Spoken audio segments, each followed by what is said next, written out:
2020 ගාන තියෙනවා. 2020 ගානත් සාමාන්‍යයෙන් 2019 ගාන වගේම අර පොඩි වෙනසක් මේ එක තියෙන අසමානතාවය එහෙම අපි බලමුකෝ. එකම රූප සටහනක y සමානයි 3යි මාපාංක x ඍණ 1 හා y සමානයි මාපාංක x ධන 3 ප්‍රස්ථාරවල දල සටහන අඳින්නේ 9 හෝ අනයිරකින් හෝ මෙන්න මේ කතාව අසමානතාවය වෘත්ත කරන තාත්විකයන් සඳ කතාව කියන හරි. එහෙනම් අපි මම බලමුකෝ මේකේ පළවෙනි කෙනා ගමු y එක සමානයි 3යි මාපාංක x ඍණ 1.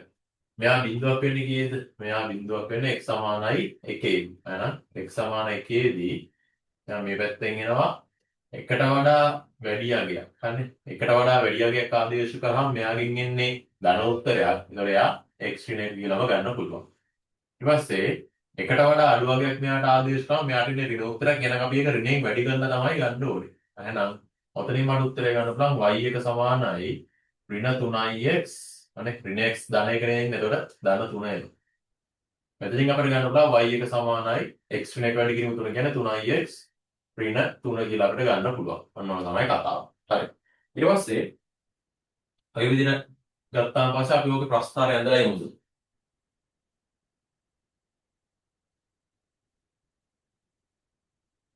ප්‍රස්ථාරය ඇඳලා මෙන්න මෙහෙම x සමානයි 1දී x සමානයි 1දී අනේ x සමානයි 1 මෙයාට ආදේශ කරලා බලන්න y සමානයි බිඳුවක් නේද දෙන්නේ. x සමානයි 1දී y සමාන බිඳුව ගැන මෙන්න මේ ලක්ෂණය. එහෙනම් මේ ලක්ෂයෙන් තමයි දෙපැත්තට ප්‍රස්ථාර දෙක තියෙන්නේ. ඍණ 3x ධන 3. අනුක්‍රමණයේ ඍණ 3යි අන්තක්ඛණ්ඩයේ ධන 3යි. හරි. අනුක්‍රමණයේ ඍණ 3යි අන්තක්ඛණ්ඩයේ ධන 3යි කියලා කියන මෙන්න මේ කෙනෙක්නේ. මෙයා තමයි y එක සමානයි ඍණ 3x ධන 3. ඔන්න තමයි ප්‍රස්තාව. හරි. ඊට පස්සේ ඔතනින් එහා පැත්තේ දෙනවා 3x ඍණ 3. හරි. 3x ඍණ 3 කියලා කියන්නේ මේක ඍණ 1 ඍණ 2 ඍණ 3 3x ඍණ 3 කියලා කියන්නේ මෙන්න මෙහෙම මේ වගේ කතාවක්. y එක සමානයි 3x ඍණ 3. ඔන්න ඔය තමයි යාගේ ප්‍රස්ථාරය වෙන්නේ.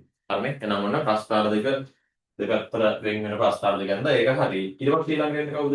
ඊළඟට අපි වෙනවා y සමානයි මාපාංක x ධන 3. ඒකම y 2 කියලා ගන්නවා. මාපාංක x ධන 3. ඕකද මොකද්ද වෙන්නේ? ඕකද වෙන වැඩි තමයි මෙයා බිඳුවක් කියන x සමානයි බිඳුවේදීනේ. එහෙනම් මෙයාගෙන් මේ පැත්ත අගයක් ආදේශ කරාම මෙයාට ඉන්න ධන උත්තරයක්. එහෙනම් ධන x කියන එක නෑ එහෙමම ගන්නවා. මෙයාගෙන් මේ පැත්ත අගයක් ආදේශ කරාම මෙයාට ඉන්න ඍණ උත්තරයක්. එහෙනම් අපි ඍණයෙන් වැඩි කරලා ගන්නවා. එහෙනම් මෙයා ඉන්නේ කොහොමද? y 2 සමානයි ඍණ x ධන 3. මෙයා ඉන්නේ කොහොමද? y 2 සමානයි x ධන 3 කියලා එනවා. මේ පැත්ත ඍණ මේ පැත්ත ධන විදිහට නෙන්නේ. අන්න හරි. එහෙනම් x සමානයි බිඳුවේදී y කීයද? y 3යි නේ. x සමානයි බිඳුවේදී y සමානයි 3යි කියන මෙන්න මේ පොයින්ට් එකනේ. අයන මෙන්න මේ පොයින්ට් එකෙන් තමයි දෙපැත්තට ප්‍රස්ථාර දෙක යන්නේ. ඍණ x ධන 3. ඍණ x ධන 3 කියන්නේ අනුක්‍රමණීය ඍණනේ. එහෙනම් මේක ඍණ 3යි x තියෙන්නේ. මෙතන තියෙන්නේ ඍණ 3යි x.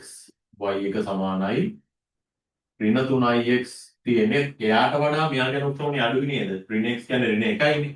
එහෙනම් මෙන්න මේ වගේ කෙනෙක් තමයි එන්නේ. y 2 සමානයි ඍණ x ධන 3. ඊට පස්සේ මෙයාගෙන් එහා පැත්තේ ප්‍රස්ථාරය තියෙනවා y 2 සමානයි x ධන 3. අනුක්‍රමණය 1යි අන්තක්ඛණ්ඩය ධන 3. අන්තක්ඛණ්ඩය නම් පේනවා. අනුක්‍රමණය તો 3x ට වඩා අනුක්‍රමණය අඩුයි නේද? එහෙනම් මෙන්න මේ වගේ තමයි යන්නේ. එහෙනම් y 2 සමානයි x ධන 3ක් කියලා අපිට ගන්න පුළුවන්. ඔන්න ඔය තමයි එහෙනම් එයාගේ ප්‍රස්ථාරය එන්නේ. හරි. දැන් මොකද අපෙන් අහන්නේ? දැන් අපෙන් අහනවා මෙන්න මේ වගේ අසමානතාවයක් අහනවා. 3යි 2යි x ඍණ 1 විශාලයි 2යි මාපාංක x ධන 3. හරි. මොනවා කරත් අපි දන්නවනේ මේ කැපෙන තැන ටික හොයාගන්න ඕනේ කියලා. මේ දෙන්න කැපෙනවා මෙන්න මෙතනදී කැපෙනවා. ඒක හරි. ආයේ මෙතනදී කැපෙනවානේ. ඒකත් අපි හොයලා තියමුකෝ ඉස්සෙල්ලම. එහෙනම් මෙතනදී කැපෙන්නේ කවුද? 3ix ඍණ 3යි. අනිත් පැත්තට කැපෙන්නේ කවුද? 3ix ඍණ 3යි. අනිත් එක්කෙනා x ධන 3යිනේ. x ධන 3. හරි. මෙයා මේ පැත්තට ආවම අපිට එනවා 2ix එනවා. 3ක් එහා පැත්තට ගියාම 6ක් එනවා. x සමානයි 3ක් කියලා තමයි එන්නේ. එහෙනම් මෙයා 3යි. හරි. මෙයා 3ක් කියලා අපිට ගන්න පුළුවන්. වැඩේ හරි.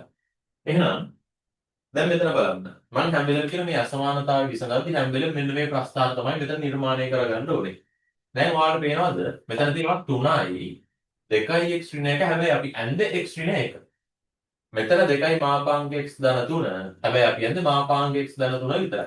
ඔයාලට පේනවද? මෙතන තියෙන එක්කනට වඩා දෙකකින් මෙයා වැඩි වෙලා තියෙන්නේ කියලා. හරි. මෙතන තියෙන එක්කනට වඩා මෙයා දෙකකින් වැඩි වෙලා තියෙන්නේ. සහ මෙතන එක්කනට වඩා මෙයා දෙකකින් වැඩි වෙලා තියෙන්නේ. එහෙනම් මේක අපි මේ විදිහට හරව ගන්න මොකද කරන්න ඕනේ? දෙකෙන් බෙදන්න ඕනේනේ. එහෙනම් අපි දානවා x සමානයි t බෙදීම 2 ආදේශය.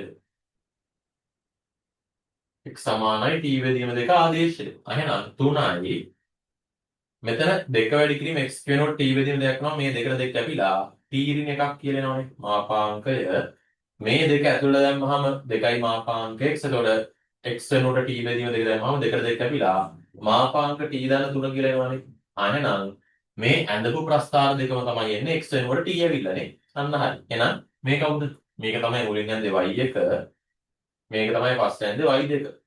මේක මොකද්ද මේ තේරුම? තේරුම තමයි y දෙකට වඩා y1 උඩින් තියෙන්න ඕනේ. y දෙකට වඩා y1 උඩින් තියෙන්න ඕනේ. එහෙනම් මේ ඍණානන්තයේ ඉඳලා බිඳුව වෙනකන් y1 උඩින් තියෙනවා. මෙතන ඉඳලා මෙතනට y2 උඩින් තියෙනවා. තුනෙන් එහා පැත්තේ ආයි y1 නේද උඩින් තියෙන්නේ. එහෙනම් මම ඒකේ උත්තරේ මෙන්න මෙහෙම එකක් ලියනවා.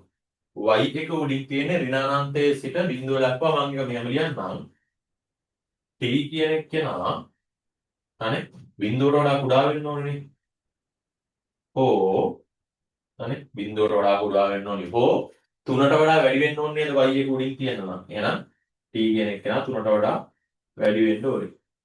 හරි. දැන් t වලින් නෙවෙයි උත්තරේ තියන්න ඕනේ x වලින්. දැන් ආදේශය රිවර්ස් එක කරන්න. එහෙනම් t කියන්නේ කවුද? t කියන්නේ 2x නේද? එහෙනම් 2x කුඩායි බිඳුව හෝ ආයෙත් දෙන්නේ මෙතනවා 2x